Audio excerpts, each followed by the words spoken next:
සිංහරාජ වනාන්තරය. සිංහරාජ වනාන්තරයට ප්‍රධාන මාර්ග කීපයකින් ඇතුල් වෙන්න පුළුවන්. එක මාර්ගයක් තමයි කලවාන වැද්දගල පාර. අනිත් එක තමයි ගාල්ල පැත්තෙන් ආවොත් ඒක කළුතර පැත්තෙන්වත් සම්බන්ධ වෙන්න පුළුවන්. නෙළුව හිනිදුම මාර්ගයෙන් ප්‍රවේශ මාර්ගය. අනිත් පැත්ත මෝර්නින් සයිඩ් එක. ඊට පස්සේ ඒක රක්වාන පැත්තේ.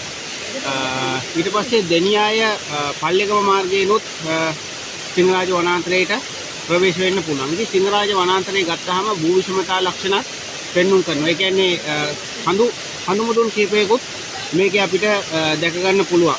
හඳු මුදුන් ප්‍රධාන වශයෙන් කඳු මුදුන් 5ක් විතර අපිට මේකේ දැක ගන්න පුළුවන්කම තියෙනවා. කොස්කුලන කන්ද, සිංහගල, මුලාවැල්ල, හිනිපිටිගල, නැගෙනහිර සහ හිනිපිටිගල බටහිර විදිහට කඳු මුදුන් ටිකක් අපිට හඳුනා ගන්න පුළුවන්. සාමාන්‍යයෙන් ගත්තාම මීටර 1170ක් විතර වෙනවා උසම කන්ද. එතකොට මේ සිංහරාජ වනාන්තරය වන ස්තර ගත්තාම ප්‍රධාන ස්තර 5කින් යුක්ත වන ස්තරයක් අපිට හඳුනා ගන්න පුළුවන්. ඉතින් ලංකාවේ තියෙන ස්වභාවික නිවර්තන කලාපයේ ජෛව විවිධත්වයෙන් අනූන වනාන්තරයක් තමයි අපිට දැක ගන්න පුළුවන්කම තියෙන්නේ. ඉතින් ජෛව විවිධත්වයෙන් අනූනකම නිසාම වනාන්තරයේ ස්තර 5කින් විතර අපිට වෙන් කරලා හඳුනා ගන්න පුළුවන්. උඩින්ම තියෙනවා නිරු ස්තරය. එතකොට නිරු ස්තරයේ විශාල ගස්, ඒ කියන්නේ අඩි සමහර වෙලාවට අඩි 200ක් විතර උස ශාක පද්ධතියක් අපිට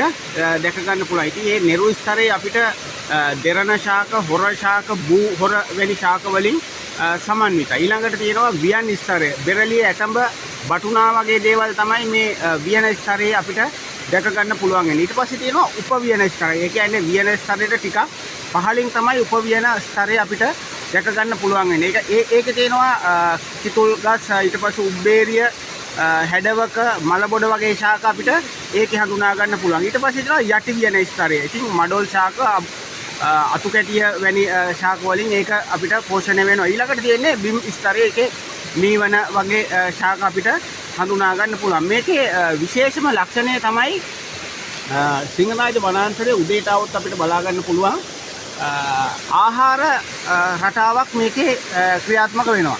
ඒ කියන්නේ යටින්ම ඉන්න සත්තු ප්‍රමාණයක් ඉන්නවානේ.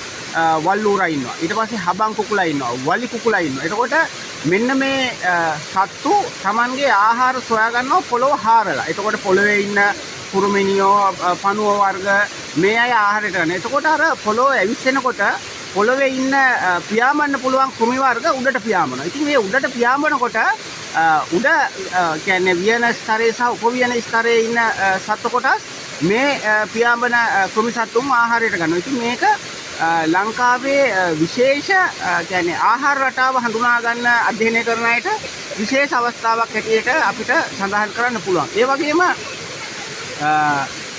මේ පරිසර පද්ධතිය, ඒ කියන්නේ ජෛව විවිධත්වයෙන් අනූනකම නිසාම මේකේ දැන් අපි කිව්වනේ, අපි ශාක පද්ධතිය කිව්වා, සත්ව වර්ග ටික කිව්වා.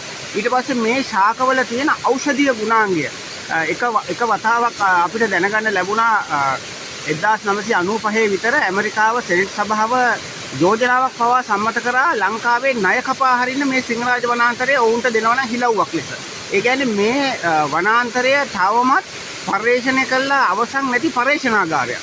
මේක ඉතා විශාල විභවයක් වෙන. ඒක නිසා ඖෂධීය හැකියාව කොතරම්ද කියන එක තවමත් ගවේෂණය කළා නැහැ. ඒක නිසා මේ වනාන්තරයේ විශේෂත්වයේ සලකලා නොයිනුල්කම් සලකලා 1989 දී යුනෙස්කෝ සංවිධානය මේක ලෝක උරුමයක් බවට පත් කරා. ඒ වගේම 1988 අවුරුද්දේ මේක ජාතික උරුමයක් බවට පත් කරපු වනාන්තරයක් තමයි සිංහරාජ වනාන්තරය. ඒක නිසා මේ අපි ඉදිරිපත් කරන්නේ කරුණාකාරණා බොහොම ස්වල්පයක්නේ. ඉතින් මේ පිළිබඳ තවදුරටත් අධ්‍යයනය කරන එක අපේ රටේ අනාගත පරම්පරාවට පැවරෙන භාර දූර වගකීමක්. ඒ වගේම රාජ්‍ය පාලකයන්ට පැවරෙන දෙවුර මත පැටෙන විශාල වගකීමක් තමයි මේ ස්වභාවික වනාන්තරය, මේ මහා ජාන බැංකුව රැකගන්න එකත්, ඒකට අවශ්‍ය කරන වැඩපිළිවෙල සාධන එකත් ඒ අයගේ වගකීමක් කියලා අපි මේ වෙලාවේ සඳහන් කරනවා. සිංහරාජයට එන්න, හැබැයි කිසිවක් නොදා යන්න, ඒ වගේම කිසිවක් රැගෙන